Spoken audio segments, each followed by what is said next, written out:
Welcome back to my YouTube channel. চলে এসেছে একটা নতুন ব্লগ নিয়ে। আশা করি তোমরা সবাই ভালো আছো। তো চলো আজকের ব্লগটা স্টার্ট করা যাক। ভোর 5টার সময় উঠেই আমরা চলে গিয়েছিলাম রানিং এ। দেখতেই পাচ্ছ রানিং এর প্রথমে আমরা করে নিচ্ছি ওয়ার্ম আপ। তোমরা যদি রানিং করো তো প্রথমে করে নেবে আগে ওয়ার্ম আপ, তারপর রানিং এ স্টার্ট করবে। তো দেখতে পাচ্ছ দুজনে আমরা প্রথমে এখানে ওয়ার্ম আপ স্টার্ট করে দিয়েছি। তোমরাও টানা 5 মিনিট ওয়ার্ম আপ করবে আগে, প্রথমে স্ট্রেচিং করবে, তারপর রানিং করবে। আমরা ওয়ার্ম আপ কমপ্লিট করলাম। তো আজ আমরা বেশি ছুটবো না, আজকে আমরা 200 মিটার লাগাবো। তো তোমরা দেখতে পাচ্ছ রানিং স্টার্ট করে দিয়েছি।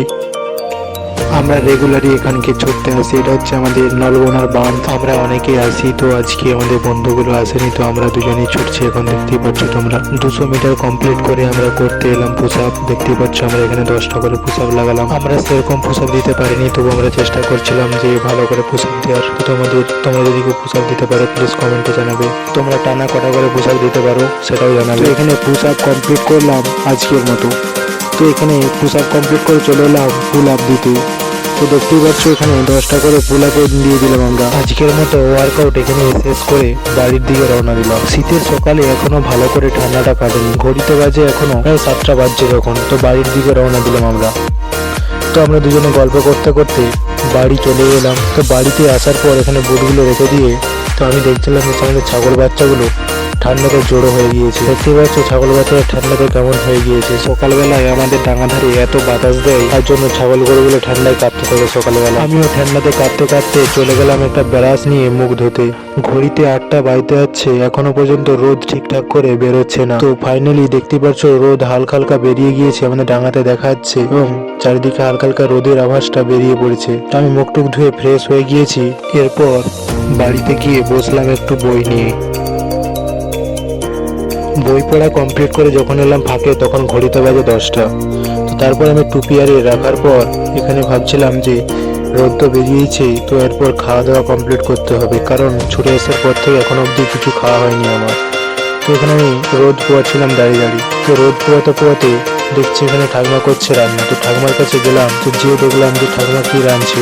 তো এখানে দেখতে পাচ্ছ গরম আলু এবং গরম ভাত নামাচ্ছি। তো হাঁড়িতে হচ্ছে ভাত। তোমরা কারা কারা ভাত রেঁধেছো প্লিজ কমেন্টে জানাবে। তো দেখতে পাচ্ছ রোদ কত সুন্দর বেরিয়ে গেছে। আমি এখানে লঙ্কা ভেজে নিচ্ছি কারণ আলু ভাতে মাখার জন্য। তো এখানে আমি একটু বসে পড়লাম ভাতটা দেখার জন্য। দেখতেই পাচ্ছ আমি এখানে ভাতটা একটু দেখে নিচ্ছি ঠিকঠাক হচ্ছে কি হয়নি। এখানে ভাতটা আমি নেড়ে চেড়ে দেখে নিচ্ছিলাম যে ভাতটা হয়েছে না এখনো বাকি আছে। তো কারা কারা ভাত রেঁধেছো প্লিজ কমেন্টে জানাবে। আমি তো ভাত রাঁধি এবং রেঁধেছি এবং রাঁধছি, দেখতেই পাচ্ছ তোমরা।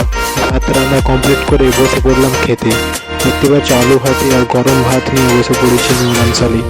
তো আমি এখানে ভাত খেয়ে নিচ্ছি, দেখতেই পাচ্ছ গরম ভাত আর আলু ভাতে।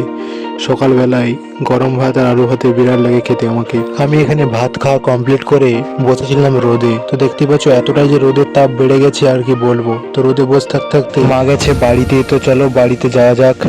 তো যাওয়ার পথে দেখতে পাচ্ছ কত কিছু লাটা লাটা পেরিয়ে যেতে হচ্ছে। তো এসে দেখে এখানে মা এক বোঝা কাঠ কেটে রেখেছে এবং বস্তাতে চকলা কুড়িয়ে রেখেছে। এই দেখতে পাচ্ছ বস্তা। তো এখানে দেখতে পাচ্ছ এটা হচ্ছে আমাদের বাড়ি। এখানে দেখতে ধনচি কাটা হচ্ছে এবং পরিষ্কার করা হচ্ছে। তো আমি এখানে এসেছিলাম দেখতে যে কতদূর কি কাজ করছে মা। ওটাই মা বলছে যে ছাগলগুলো দেখবি যায়, তারপরে আমি দেখতে গেলাম। ছাগল দেখতে যেয়ে কি সমস্যায় পড়লাম গাইস। দেখতে পাচ্ছ লাটা পেরিয়ে পেরিয়ে যেতে হচ্ছে আমাকে। চারিদিকে লাটা, তার উপরে আবার কাঁটা আর অনেক কিছু পড়ে আছে। এরকম লাটার উপর দিকে যেতে গেলে যে কি কষ্ট করতে হয়, তোমরা যারা গ্রামের দিকে থাকো তারা জানবে অবশ্যই। অবশেষে পুকুরটাকে চলে এলাম। দেখতে পাচ্ছি ছাগলগুলো কেমন আমার দিকে দেখছে। ছাগলগুলো এখানে চড়ুক, আমি এখানে একটু বসবো ছাগলগুলোর জন্য। তো ভিডিওটা যদি তোমাদেরকে ভালো লাগে প্লিজ লাইক এবং সাবস্ক্রাইব করবে এরকম ব্লগ দেখার জন্য। ভিডিওটা এখানে শেষ করছি।